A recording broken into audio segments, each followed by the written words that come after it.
Yeah, so trying to see what the fuck going on with the Vic now. In turn two. Yep. Vic doing this shit again. And it's clicking and clacking and clicking and clicking and shit like that. Yeah, so y'all know I did the tune-up last week. And somebody random multiple misfire on cylinder number 1. There's something else going on with this fucking car.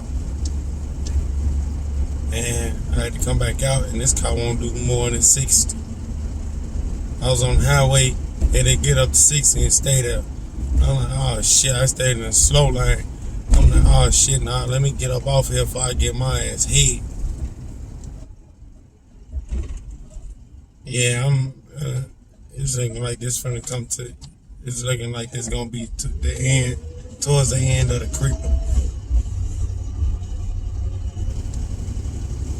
Cause I still gotta do the upper control arm. I still gotta, I had to get a cat. That's a few $100s.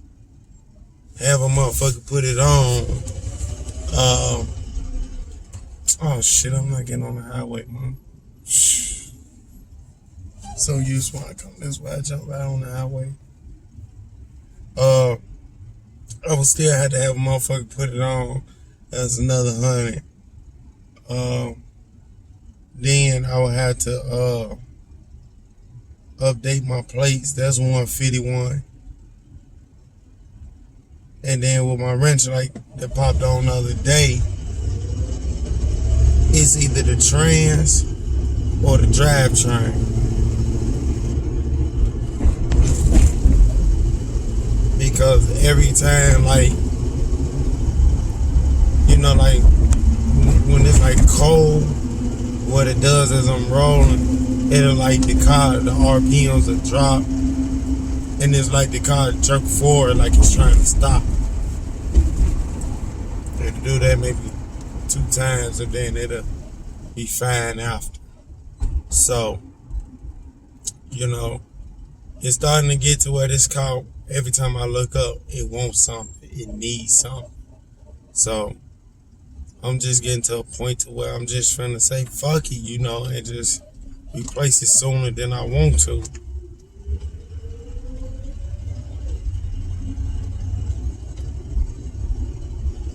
Y'all hear that shit?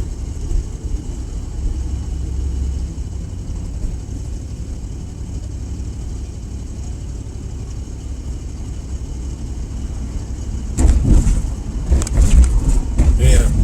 Just this morning, it was running smooth and fine.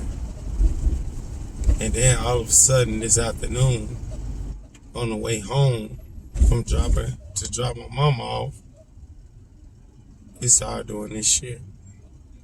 Either way, I'll just catch y'all in the next video. I'm not really feeling this shit. Like, comment, subscribe.